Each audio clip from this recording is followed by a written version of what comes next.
আমি অলপমান কথা পাতিম আৰু মই যিধৰণে ভাবিছোঁ এখন কীবৰ্ড এখন আনি থৈ দিছোঁ আপোনালোকে কি অনুৰোধ কৰিব সেইটো অনুমান কৰি এখন কীবৰ্ড আনি থৈ দিছোঁ আৰু মই কেইটামান প্ৰশ্ন সুধিম তাৰপিছত আমি দৰ্শকৰ ওচৰলৈ যাম গতিকে মই সাধাৰণতে আৰু এটা আমাৰ ব্যক্তিগত কথা কৈ লওঁ জুবিন গাৰ্গক মই তই বুলি সম্বোধন কৰোঁ আৰু এনেকুৱা মিটিঙত তই সম্বোধন নকৰে এটা কি কৰা যায়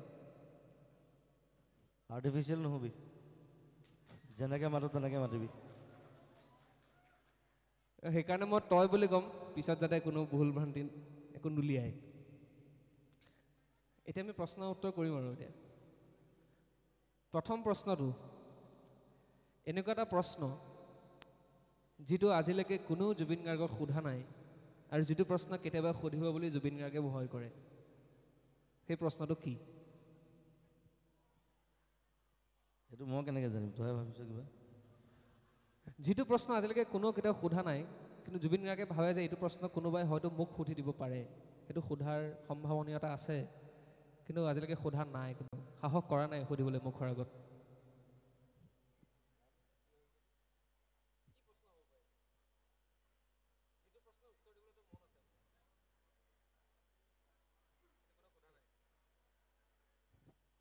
তেনেকুৱা একো প্ৰশ্ন নাই মোক আচলতে প্ৰশ্ন খুব কম মানুহে কৰে প্ৰব্লেমটো সেইটো মানে তেনেকুৱা কোনো প্ৰশ্ন নাই যিটোৰ উত্তৰ দিবলৈ জুবিন গাৰ্গে ভয় খায় নাই ভয় নাখাওঁ ভয় খাবলৈ কি আছে সোধচোন বাৰু দেখা যাব নাই সেই প্ৰশ্নটোৱে আছিল যে প্ৰশ্নটো কি যে জুবিন গাৰ্গে কোনোবা এটা প্ৰশ্নৰ প্ৰতি ভয় খায় নেকি তেনেকুৱা প্ৰশ্ন আছেনে নাই পৃথিৱীত উত্তৰ দিব নোৱাৰিলে ইলন মাস্কক ফোন কৰিম আৰু ইলন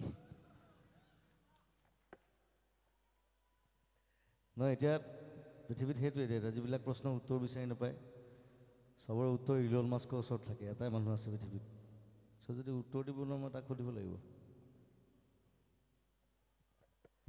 এটা প্ৰশ্ন আজি বা বহুদিনৰ আগতে মই ইয়াক সুধিছিলোঁ মোক এটা বাক্যত উত্তৰ দিছিলে যে আই ফিল নাথিং আজি অলপমান বহলাই উত্তৰ দিবলৈ মই অনুৰোধ কৰিছোঁ ৰাইজৰ কাৰণে প্ৰশ্নটো হৈছে আমি জানো পৰহি জুবিন গাৰ্গ আছিল দিল্লীত কালি কলকাতাত আজি ৰাতিপুৱাৰ প্ৰথম ফ্লাইটখন মিছ কৰি দ্বিতীয় ফ্লাইটত আহি পেলাই গুৱাহাটী এই এই এই যিটো কাৰবাৰটো য'তে যায় মানুহ কেমেৰা কিবা কিবি সেইটো যোৱা 30 বছৰ ধৰি চলি আছে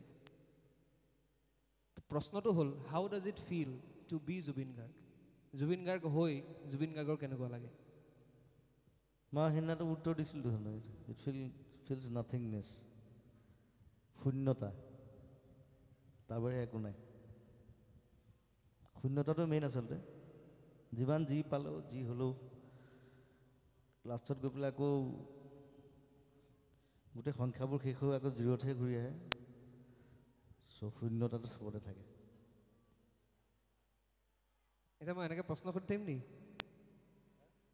মই এনেকৈ প্ৰশ্ন সুধি থাকিব লাগে নেকি মই নাজানো কি প্লেন কৰিছোঁ মই কি জানো মই প্লেনে কৰা নাই একো আমি তেতিয়া ভাবিলোঁ আমি আহি পেলাই এতিয়া বহিম আৰু কথা পাতিম কি কথা পাতিম এতিয়া প্ৰভুত দা প্ৰশ্ন সুধিবলৈ আছে নেকি কোনোবা আছেনে কোনোবা প্ৰশ্ন সুধিবলৈ এই এখন হাত উঠিলে কেনেকুৱা হ'ব জুবিন গাৰ্গ থাকোঁতে যদি মুখেৰে মাত নোলায় প্ৰশ্ন সুধিবলগীয়া মানুহ আছে নেকি কোনোবা ক'ত আছে 4টা কৰ্ডলেছ মাইক দিয়া বুলি মোক কৈছিলে আমি ৰাইজৰ মাজলৈ প্ৰশ্ন সুধিবলৈ যাম কিন্তু এক ছেকেণ্ড ৰাইজৰ পৰা আমি প্ৰশ্ন ল'ম সদায় জুবিন গাৰ্গৰ লগত থাকে কিন্তু আজি ইয়াত বহিব খোজোতেও মই সন্মুখত বহাই থৈছোঁ ৰাইজৰ প্ৰথম প্ৰশ্নটো সুধিব গৰিমা শইকীয়া গাৰ্গে মই আজিলৈকে এটা প্ৰশ্ন সোধা দেখা নাই মোক প্ৰশ্ন সুধিবলৈ প্ৰথম বিয়াৰ দিনাই মানা কৰি থৈছে সেইকাৰণে আজি সুযোগ দিয়া হৈছে প্ৰশ্নবোধক চিনটো মই নাইকিয়া এটা ৰাজহুৱা সুযোগ যে জুবিন গাৰ্গক ৰাজহুৱা অনুষ্ঠানত প্ৰথমবাৰৰ কাৰণে প্ৰশ্ন সুধিব ৰাইজৰ প্ৰতিনিধি হৈ গৰিমা শইকীয়া গাৰ্গে জুবিন গাৰ্গে কিয় বিয়া পাতিলে সংসাৰী মানুহটো নহয় বিয়া কিয় পাতিলে কালিও ক'ৰবাত কৈ থকা শুনিছোঁ যে হাবিলৈ যাম এমাহ থাকিম মোক বিয়াৰ আগতে মোৰ পৰা বিদায় লৈ থৈছে যে বিষ্ণু ৰাভাৰ নিচিনাকৈ মই কেতিয়াবা ৰাইজৰ মাজলৈ গুচি যাম তুমি তেতিয়া বেয়া নাপাবা তাৰপিছতো কিয় বিয়া পাতিলে মই সেইটোৱে প্ৰশ্ন আছে সদায় সুধোঁ মই প্ৰায়ে সুধোঁ কাজিয়া লাগিলে সুধোঁ আজি ৰাইজৰ আগত সুধিছোঁ কি উত্তৰ দিব এতিয়া? কাজিয়া লাগিলে মানে যেতিয়া লাগিবলৈ সুবিধাও নাপাওঁ সুযোগ নাপাওঁ নে যেতিয়া লাগো মানে মোৰ ওচৰত যিটো পৰিসংখ্যা আছে জুবিন গাৰ্গ আৰু গৰিমা শইকীয়াৰ মাজত সাক্ষাৎ নহয় কাজিয়া হয় যেতিয়া লগ পায় তেতিয়া কাজিয়া হয় বুলি কয় ৰাইজে এতিয়া প্ৰশ্নটো উত্তৰ দিব লাগে কাজিয়া সদায় নহয় কেতিয়াবা হয় বাৰু একো নাই আৰু কেতিয়াবাহে হয় কাজিয়া লাগিবলৈ মোৰ সুযোগেই নাই মানে অৱশ্যে হয় এটা কথা যে মই ডমেষ্টিক নহয় মই সদায় কওঁ যে তাৰমানে ঘৰচীয়া নহয় মই ডমেষ্টিক এনিমেল নহয় মই হাবিৰ মানুহে হয় আচলতে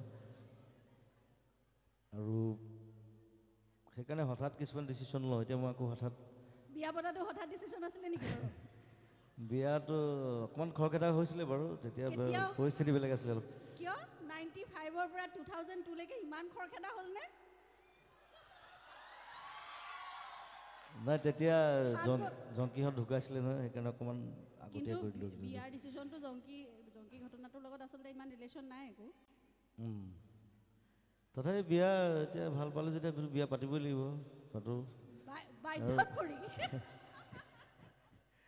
আৰু মানে কি সৰুৰ পৰা প্ৰেমেই কৰি থাকিলতো গতিকে ভাবিলোঁ ইয়াতে ষ্টপ কৰি দিয়া ভাল আৰু নহ'লে কিয় কিমান তাতেই কিয় প্ৰেম হৈ থাকিব ঠিক নাই তাতেই কিয় ক'ত গৈ পামগৈ ঠিক নাই তাতেই ষ্টপ কৰি দিয়া ভাল কিয় তাতেই ষ্টপ আৰু এই কিয়টো লাগে এতিয়া তাতেই কিয় ষ্টপ মানে আজি অনুষ্ঠানৰ আৰম্ভণিতে যিটো প্ৰশ্ন সোধা হৈছিল যে জুবিন গাৰ্গে ভয় কৰা প্ৰশ্নটো কি সেই প্ৰশ্নটো ফাইনেলি সোধা হ'ল কিয় কিয় বুলি কথা নাই আচলতে কোনো মই আগতে কওঁ যে লাইফ ইজ আনপ্ৰেডিক্টেবল কেতিয়া কোনো কি হয় কোনো ঠিক নাই গতিকে কেতিয়া জন্ম হ'লোঁ কেতিয়া বিয়া হ'ল কেতিয়া মৰিম তাৰ কোনো ঠিক নাই I take my life like that খালি কথাটো হ'ল গৈ থকাটো ডাঙৰ কথা জনি ৱাকাৰ হুইস্কি নহয় কিন্তু জুবিন ৱাকাৰ লেটছ ৱাক যি নহওক জুবিন ৱাকাৰে পত্নীৰ মাজত এতিয়া কি পাইছে নে নাপাইছে একো মানে প্ৰশ্ন সুধিবলগীয়া আছিল তোমাক নেকি? এটা প্ৰশ্ন সুধিবলৈ দিছিলে তুমি 10টা সুধি আছে এইটো আজি আজি মোক চান্স পালেই ডান্স নহয় আজি মোক সুবিধা দিছে নে 1995 চনৰ পৰা সুধিবলৈ আছিল ন একদম পাছে 1924 বছৰ সেয়া 24 বছৰ দুটা যুগৰ প্ৰশ্ন আজি 24টা প্ৰশ্নটো মিনিমাম সুধিবই লাগিব কিমান প্ৰশ্ন মোদীও দিব নোৱাৰিব জবাব কিমান প্ৰশ্ন সুধিলে মোদীও জবাব দিব নোৱাৰিব ফালৰি কাটিলে নহ'ব এতিয়া আমাৰ আঠ ধৰোতাই কেনেকৈ হেণ্ডেল কৰিব প্ৰশ্নৰ পৰা ফালৰি কাটিছে কিন্তু ৰাইজৰ প্ৰশ্নৰ পৰা ফালৰি কাটিছে মই ৰাইজৰ প্ৰতিনিধিত্ব কৰিছোঁ এতিয়া নাই আমাৰ অসমত এটা এই মহৎ লোকৰ বাণী চলি থাকে যে আমাৰ ৰাইজে এটা বাণী জানেনে মই চিধা কথা কওঁ সেই ডাইলগটো শুনিছেনে কেতিয়াবা মই চিধা কথা কোৱা মানুহ বুলি সেই বাণীটো কোনে দিয়ে মই চিধা কথা কোৱা মানুহ সেই বাণীটো কাৰ জুবিনদেৱৰ বাণী এইটো জুবিনদেৱ এতিয়া জুবিনদেৱে চিধা কথাটো ক'ব লাগে চিধা কথা ক'লোৱে দেখোন মই পৰিপূৰক প্ৰশ্ন কেতিয়া এটা কি হয় আছে। কোনো ঠিক নাই পৰিপূৰক প্ৰশ্ন এটা আছে জুবিন গাৰ্গে প্ৰশ্নলৈ ইমান ভয় কৰে কিয় পত্নীক প্ৰশ্ন সুধিব নালাগে বুলি প্ৰথম দিনাই কৈ থোৱা মানুহজনক জুবিন গাৰ্গে কাকো ভয় নকৰোঁ বুলি কোৱা কথাটো প্ৰশ্নলৈ ভয় নকৰোঁ পৰিপন্থী হৈছে প্ৰশ্নলৈ ভয় কৰে কিয় প্ৰশ্নলৈ ভয় নকৰোঁ মই উত্তৰ দিবলৈ বেয়া পাওঁ সেইকাৰণে প্ৰশ্ন নকৰাটো ভাল পাওঁ আচ্ছা বাৰু ঠিক আছে কিন্তু এতিয়া ৰাইজৰ প্ৰশ্ন আছে ৰাইজৰ পৰা প্ৰথম প্ৰশ্ন এটা বিচাৰিছোঁ ৰাইজ সন্মুখত নীলাফিটা ৰাইজক এটা মাইক দিব লাগে স্তুতি গোস্বামী ধন্যবাদ মোৰ প্ৰশ্নটো এনেকুৱা যোৰহাটৰ বঙালপুখুৰীৰ যিগৰাকী জুবিন গাৰ্গ আৰু আজি এই মঞ্চত বহা জুবিন গাৰ্গৰ যিটো পৰিক্ৰমা সেই পৰিক্ৰমাক যদি আপুনি আপোনাৰে সৃষ্ট কোনো এটা গীতেৰে প্ৰকাশ কৰিবলৈ বিচাৰে তেতিয়া সেইটো কোনটো হ'ব সেই সময়ত মোৰ জীৱনটো বেলেগ আছিলে হয় মনত আছে মোৰ তেতিয়া মই ছিংগাৰ হ'ম বুলি ভবা নাছিলোঁ প্ৰথম কথা মই কম্প'জহে কৰিছিলোঁ বেলেগৰ কাৰণে কাম কৰোঁ বেলেগৰ কাৰণে মিউজিক কৰোঁ চ' একেবাৰে বেলেগ লাইফষ্টাইল এটা আছিলে তাৰপিছত লাহে লাহে এনেকুৱা হ'লি গতিকে দুইটাৰ মাজত আকাশ পাতাল এটা ডিফাৰেঞ্চ আছে চ' তুমি এতিয়া যদি সেই সময়টো মনত পেলাবলৈ কৈছা তেতিয়া মই এটা কোনো নুশুনা গান এটা দুলাইন গাব পাৰোঁ সেই সময়ত কৰা গান আৰু এই গানটো গাই পেলাই বহুতে ৰেডিঅ' চেণ্টাৰত এপ্ৰুভ হৈছিলে এজ এ ছিংগাৰ তেতিয়া এইটো গান তাৰমানে খুব লৈ যায় মোৰ পৰা লৈ যায় অডিশ্যন দিবৰ কাৰণে তাৰপিছত তেওঁলোকে ৰেডিঅ'ত পায় এপ্ৰুভ হয় ছিংগাৰ হিচাপে মই নিজে কিন্তু কেতিয়াও ৰেডিঅ' অডিশ্যন নিদিলোঁ মই কাৰণ মই পৰীক্ষা দিবলৈ বেয়া পাওঁ মানে আনৰ আগত পৰীক্ষা দিবলৈ মই বেয়া পাওঁ সেইকাৰণে আজিলৈকে নিদিলোঁ বহুতে জোৰ কৰিলে সেইকাৰণে পঢ়া শুনাও বাদ দি দিলোঁ বিবৰুৱা কলেজত কিন্তু পৰীক্ষা দি থাকিম বেলেগৰ কাৰণে গম পাওঁ তাতকৈ জীৱনৰ পৰীক্ষা দিয়াই ভাল হয় নাই মই এনেই কৈ থওঁ প্লিজ চিয়'ৰ মোৰ সেইজন জুবিন গাৰ্গক খুব ভালকৈ মনত আছে আচলতে সেইকাৰণে মই সুধিছিলোঁ তুমি পাইছিলা নেকি মোক তেতিয়া হয় গাৰ্লফ্ৰেণ্ড নাছিলেতো নাছিলোঁ আজিকালি অলপ পাহৰি যাওঁ ঢেৰ গাৰ্লফ্ৰেণ্ড হৈ গ'ল যে লাইফত আপোনাৰ তেতিয়া মই কিণ্ডাৰ গাৰ্ডেন তুমি সৰু আছিলা মই ফাৰ্ষ্ট জানো ধেমালি কৈছোঁ অবভিয়াছলি নাই কোনো কথা নাই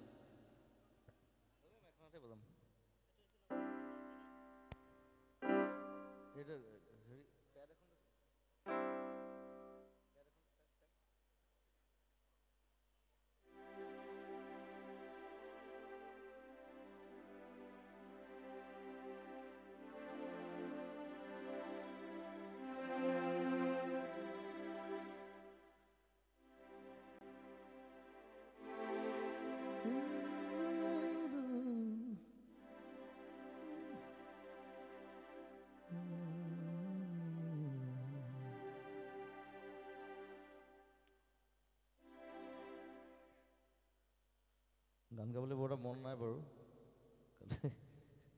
এইকেইদিন বহুত দেৰি হৈছে ৰাতি তাত দেলহি কেলকাতা এটি নহয় দুটি নহয় আছে বহু কথা গোপন হিয়াৰ মনৰ কোণত বেদনাৰে কথা এটি নহয় দুটি নহয় আছে বহু কথা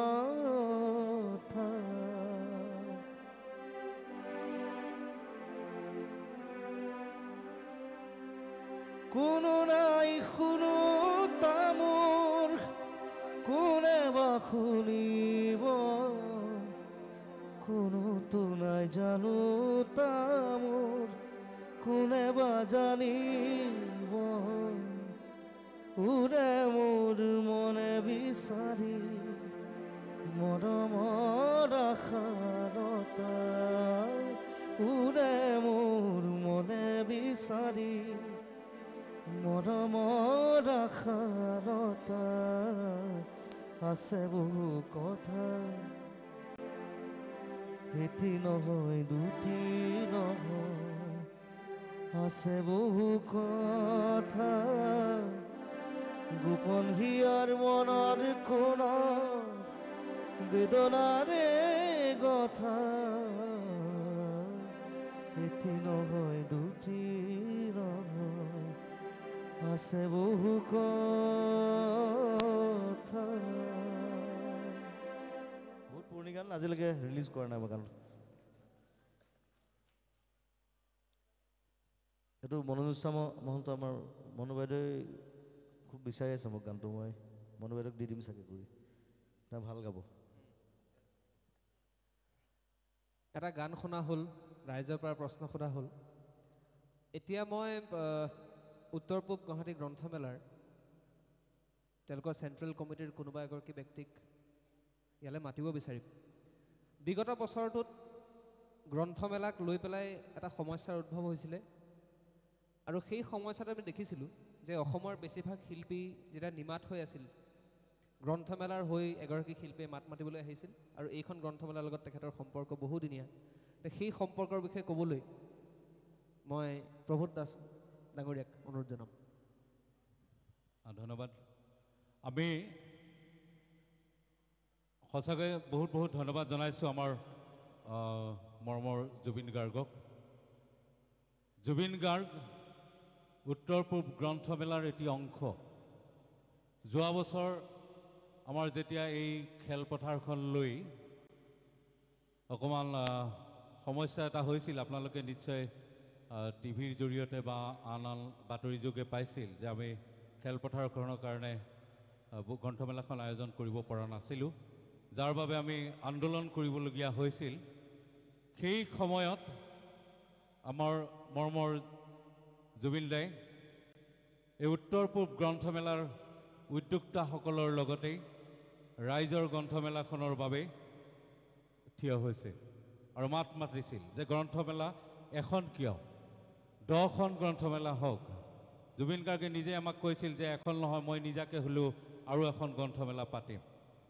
গতিকে সেই আমি জুবিন গাৰ্গক তাৰ বাবে আমি সেই জুবিন গাৰ্গে মাত মতাৰ কাৰণেও সেইটো আমাৰ এটা সঁহাৰি হৈছে, যাৰ ফলত আমি আপোনালোকৰ বাবে এই গ্ৰন্থমেলাখন আয়োজন কৰিব পাৰিছোঁ। তাৰ বাবে আমি জুবিন গাৰ্গৰ ওচৰত চিৰকৃতজ্ঞ। আৰু এটি কথা, জুবিন গাৰ্গ 2018 চনৰ পৰাই এই উত্তৰ পূব গ্ৰন্থমেলাৰ ব্ৰেণ্ড এম্বেচেডৰ। গতিকে সেইটো তেওঁলৈ আমাৰ আন্তৰিক ধন্যবাদ থাকিল। তাৰোপৰি জুবিন গাৰ্গে আমাক কিছুমান আগতেও কয় যে মই কিতাপ ভাল পাওঁ। জুবিন গাৰ্গৰ আমি নিজে ঘৰত যাওঁতে দেখা পাইছোঁ যে এটা সুন্দৰ এটা ডাঙৰ লাইব্ৰেৰী আছে বুকছৰ। গতিকে কিতাপ ভাল পাই বাবে আমি উত্তৰ পূব গ্ৰন্থমেলাৰ পৰা প্ৰতি বছৰে জুবিন গাৰ্গলৈ আমি কিতাপৰ টোপোলা আগবঢ়াওঁ। গতিকে জুবিনদাৰ লগত আশা ৰাখিছোঁ নৱপ্ৰজন্ম এই কিতাপ পঢ়াৰ যিটো অভ্যাস এইটো ৰাখে। তাৰ বাবে আমাৰ উত্তৰ পূব গ্ৰন্থমেলাৰ তৰফৰ পৰা আমি পুনৰবাৰ জনাইছোঁ, কিতাপ কিনক, কিতাপ পঢ়ক, পঢ়াৰ সংস্কৃতি গঢ়ি তোলক। ধন্যবাদ। প্ৰভুদালৈ ধন্যবাদ। এতিয়া কিতাপ নথকা জাতিক গামোচাই বচাব নোৱাৰে, সেইটো জুবিন গাৰ্গে কোৱা কথা। আৰু কালি পৰহি মই নিজে গ্ৰন্থমেলালৈ আহি পেলাই দেখিছিলোঁ যে কিতাপৰ দোকানৰ সন্মুখত যিমান ল'ৰা ছোৱালী থাকে, যিটো ভিৰ হয়, তাতকৈ আজি জুবিন গাৰ্গক চাবলৈ বেছি মানুহ আহিছে। জুবিন গাৰ্গৰ ফালৰ পৰা এটা আহ্বান বিচাৰোঁ যে জুবিন গাৰ্গক চাবলৈ যিখিনি মানুহ আহিছে প্ৰত্যেকেই অন্ততঃ এখন কিতাপ কিনি ঘৰলৈ উভতি যাওক। সেইটো নিশ্চয়, সেইটো সঁচা কথা। আৰু ধুনীয়া ধুনীয়া কিতাপ ওলাইছে, পুৰণা ৰাইটাৰ, নতুন ৰাইটাৰটো আজিকালি বহুত ধুনীয়া ধুনীয়া ৰাইটাৰ ওলাইছে, ধুনীয়া ধুনীয়া নভেল লিখিছে, কবিতা লিখি আছে। গতিকে যদি কিতাপ নিকিনেই চ' তেওঁলোকে লিখিলে কাৰ কাৰণে? কথাটো সেইটো কেনেকুৱা হৈ যাব কথাটো। অকল ইণ্টাৰনেটেই নহয়, ইণ্টাৰনেটটো অকল মাধ্যম নহয়, কিতাপটো এটা বেলেগ ধৰণৰ মাধ্যম, এটা মানসিক খাদ্য, মানসিক বিকাশৰ এটা মাধ্যম কিতাপ। আৰু মই মোৰ দেউতাকে দেখিছোঁ সৰুৰে পৰা অকল কিতাপেই পঢ়ি থাকে, মানে এতিয়াও এনি টাইম কিতাপেই পঢ়ি থাকে। মোৰ দেউতাই 5টামান ভাষাত পঢ়ে, আৰু সেই সূত্ৰে মই চাগে ভাষা শিকিবলৈ পালোঁ। ঘৰত বিভিন্ন ভাষাৰ কিতাপৰ লাইব্ৰেৰী মস্ত দেউতাৰ। ইংলিছ পাইছোঁ, হিন্দী পাইছোঁ, ইভেন দেউতাই উৰ্দু শিকিছিলে মাজতে, উৰ্দু কিতাপ পাইছোঁ, সংস্কৃত, বেংগলী, অসমীয়া। আৰু সেই সূত্ৰে মই ঢেৰ কিতাপ পঢ়িবলৈ পালোঁ। আৰু বহুত সৰুতে আচলতে ক্লাছ 2, ক্লাছ 3ৰ পৰা মই সেই অভ্যাসটো যেতিয়া আৰম্ভ কৰি দিলে দেউতাই, কেতিয়াবা আকৌ নপঢ়িবলগীয়া কিতাপো পঢ়িছোঁ, কিছুমান বস্তু বুজি নাপাওঁ। এবাৰ ক্লাছ 3ত থাকোঁতে মই দেউতাক সুধিছোঁ, দেউতা বেশ্যা মানে কি? দেউতাই মোক সুধিছে, তই কি কিতাপ পঢ়ি আছ? দেখে মই পঢ়ি থাকোঁ কিতাপ। মই তেতিয়া বেংগলৰ এজন খুব ফেমাছ ৰাইটাৰ আছে শংকৰ বুলি, ইজ ভেৰি ফেমাছ, এতিয়া নাই চাগে, ঢুকাল চাগে। তেওঁৰ এখন মস্ত নভেল এখন পঢ়ি আছোঁ, আৰু তেতিয়া বেংগলী খুব ভালকৈ জানো। চ' দেউতাক ক'লে এইখনতো পঢ়িব বয়স হোৱা নাই আচলতে, ক্লাছ 3ত।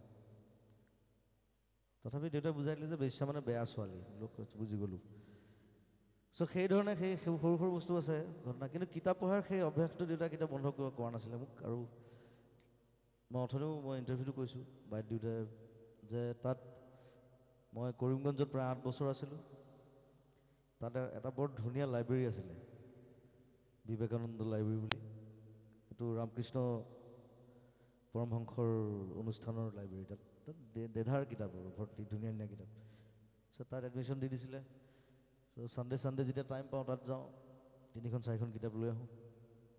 আৰু আমাৰ এটা খুব ধুনীয়া গ্ৰুপ আছিলে। আমি ফাৰ্ষ্ট বেঞ্চৰ যিকেইটা আছিলোঁ, 5টা ল'ৰা, গোটেইকেইটাই মানে কিতাপৰ পাগল। এটাতো এতিয়া স্ক্ৰিপ্ট ৰাইটাৰ হয়, এতিয়া বেংগলত আছে, সি চিনেমা স্ক্ৰিপ্ট লিখে, সৌমিত্ৰ বুলি।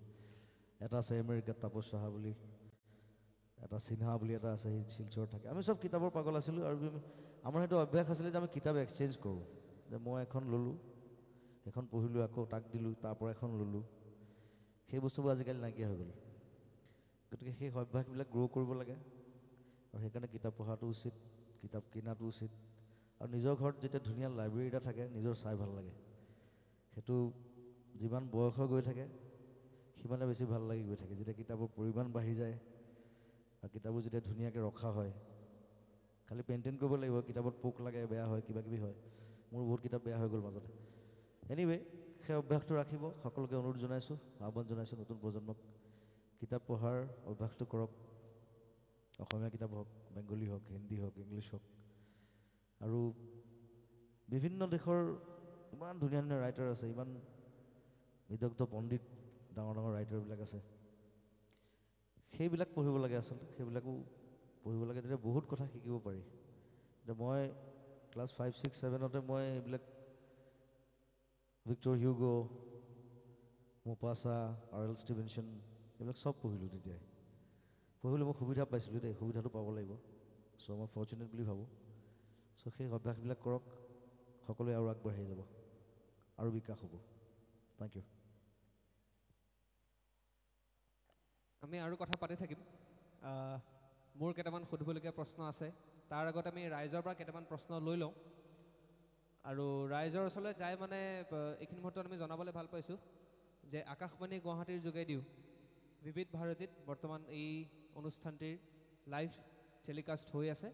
আৰু যিসকল ইয়াত নাই, আপোনালোকৰ যদি ঘৰত কোনোবা ব্ৰডকাষ্ট, সেইটো হয়, আজিকালি চব টিভিতে থাকে নহয়, সেইকাৰণে টেলিকাষ্ট হৈ গৈছে তাৰ। সেইকাৰণে টেলিকাষ্ট ওলাই গৈছে।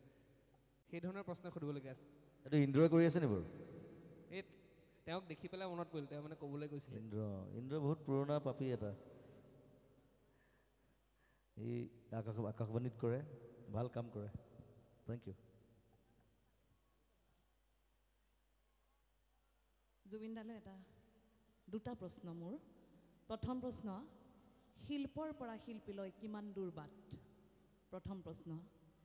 দ্বিতীয় প্ৰশ্ন, যিহেতু কাঞ্চনজংঘা এটা আন্দোলন সৃষ্টি কৰিছে চিনেমা জগতখনত, অসমত, আৰু আপোনাক নতুন জ্যোতিপ্ৰসাদ বুলি ক'ব খোজে বহুতে,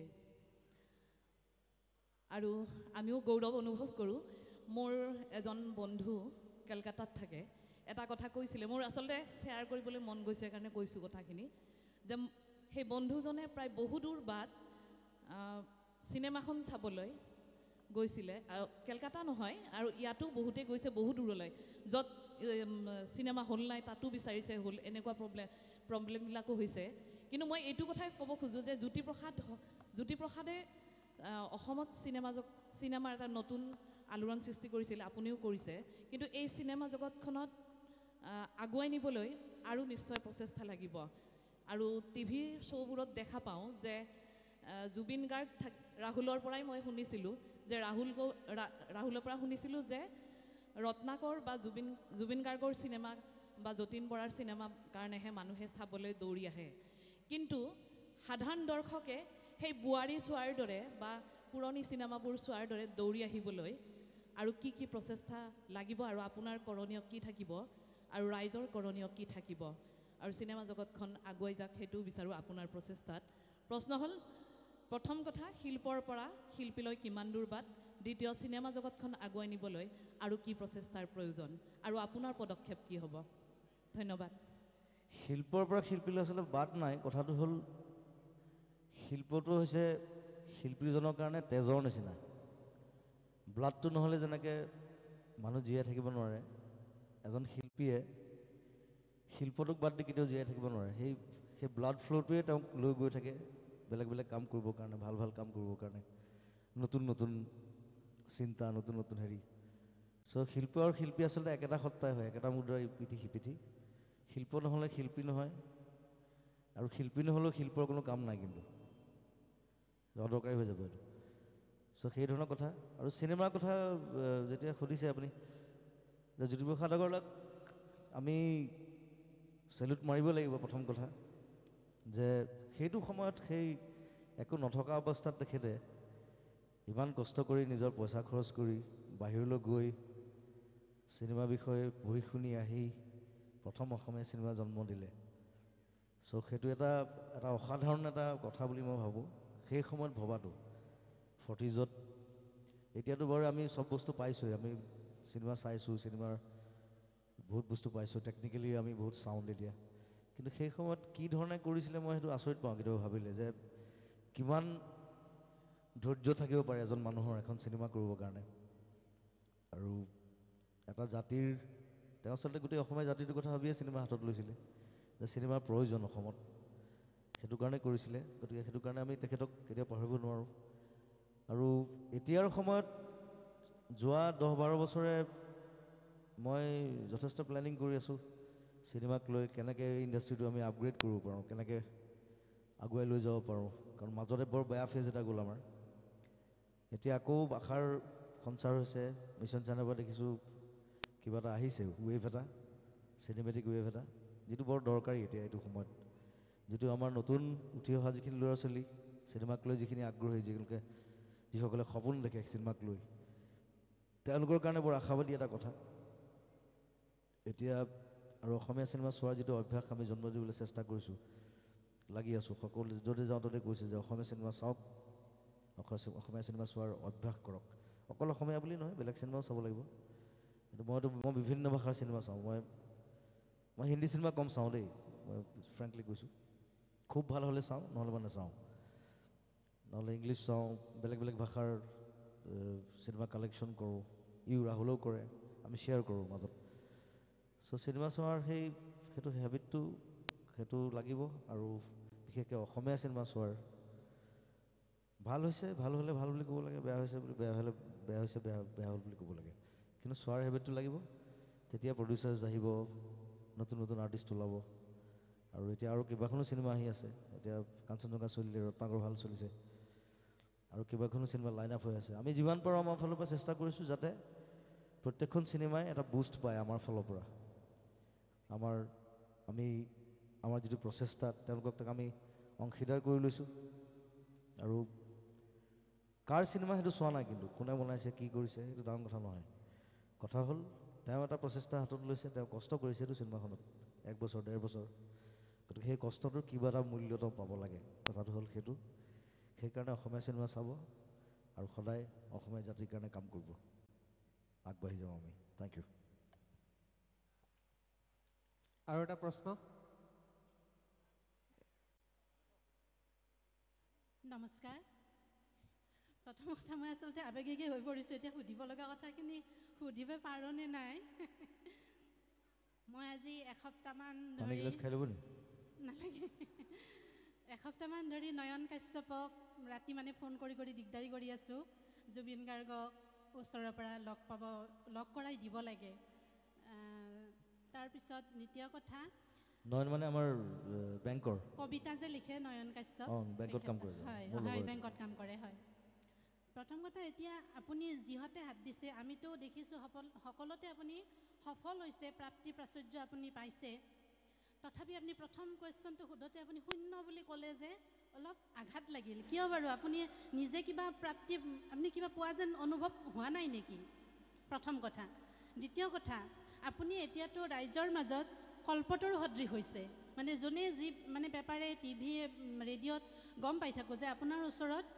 যোন গৈছে মানে যিজন ব্যক্তি বা যিজন সংগঠন গৈছে কোনেও মানে বিফল মনোৰথ উভতি আহিব লগা হোৱা নাই তেনেস্থলত আপুনি মানে জ্বলন্ত সমস্যাবিলাক সম্পৰ্কেও বহুতো মাত মাতি আহিছে গতিকে বলি বিধান সম্পৰ্কে যিটো জ্বলন্ত সমস্যা চলি আছে বিশেষকৈ বেলশৰত তাত আপুনি নিজে থিয় হৈ পেলাই প্ৰতিবাদ কিবা কৰিব নোৱাৰে নেকি এনে ইতিমধ্যে কিবা কৰিছে মই গম পোৱা নাই বাৰু পেপাৰ যদি কৰিছে ক্ষমা বিচাৰিছোঁ আৰু যদি কৰা নাই আপুনিতো চিনেমা কৰিও ৰাইজৰ মাজত বহুত মানে মেছেজ দিছে কাঞ্চনজংঘা চাই খুবেই ভাল পালোঁ মাৰামাৰিখিনি সহ্য নহ'ল মোৰ শাহুমা বহুত বয়সীয়া শাহুমাক লৈ গৈছিলোঁ শাহুমাই চকু মুদি আছে সেইখিনি সময়ত গতিকে মাৰামাৰি অলপ কমৰ মাজেদিও নোৱাৰি নেকি সমস্যাবিলাক সমাধান কৰিব ধন্যবাদ নাই মই প্ৰথমতেই কৈছিলোঁ সেইকাৰণে যে কাঞ্চনজংঘাখন চব মানুহৰ চব বয়সৰ মানুহৰ কাৰণে নহয়। তাৰ এই ব্ৰুটেলিটিটো বেলেগ ধৰণৰ, সেইটো চেণ্টিমেণ্টটো বেলেগ। তথাপি সৰু ল'ৰা ছোৱালীও চাইছে, আচলতে সৰু ল'ৰা ছোৱালী চিনেমা নহয় এখন, তথাপি ভাল পাই কাৰণে গৈছে, মাক বাপেকৰ লগত গৈছে, চাইছে। এনিৱে মাৰামাৰিটো কেতিয়াবা দৰকাৰ হয়, যদি মই মাৰপিট কৰিবলৈ কোৱা নাই কাকো, কথাত তেনেকৈ ল'ব নালাগে, কিন্তু কেতিয়াবা সময় সাপেক্ষে এজন মানুহ সলনি হৈ যাব পাৰে। মই সেইটোৱে দেখুৱাইছোঁ তাত, যে মানুহে খুব ভাল ল'ৰা এটা কেনেকৈ চেঞ্জ হৈ যায় বেলেগ এটা জেগাত। গতিকে সেই চেঞ্জটোলৈ যাতে নাযায় তাৰ কাৰণে আমাৰ ছ'চিয়েল যিটো প্লেটফৰ্ম, সেই প্লেটফৰ্মটো চেঞ্জ হ'ব লাগিব। যিবিলাক বেয়া বস্তু আছে সেই বেয়া বস্তুবিলাক নাইকিয়া হ'ব লাগিব, তেতিয়া কোনো মানুহে বেয়া হ'বলৈ নাযায়। গতিকে সেই পৰিৱৰ্তনটোলৈ যাতে আমি ৰৈ নাথাকোঁ, তাতকৈ আগতে নিজক শুদ্ধ কৰোঁচোন, চাওঁ বেয়া বস্তুবিলাক নাইকিয়া কৰোঁ, তেতিয়াহে কাঞ্চনজংঘা হ'ব পাৰিম। তাৰ অৰ্থটো সেইটো আছিলে চিনেমাখনৰ। আৰু বলি বিধানৰ কথা ক'লে সেইটো মই ইনফেক্ট মই কামাখ্যা মন্দিৰত তাত প্ৰগ্ৰেম কৰোঁতে তাৰ মন্দিৰৰ মাজতে মই তাৰ বিৰোধিতা কৰিছিলোঁ, যিটো কোনো কৰা নাই আজিলৈকে চাগে কামাখ্যাত। আৰু বেলশৰলৈ অৱশ্যে মই যোৱা নাই, মই কিন্তু শুনিছোঁ তাত খুব বেছি বলি হয়।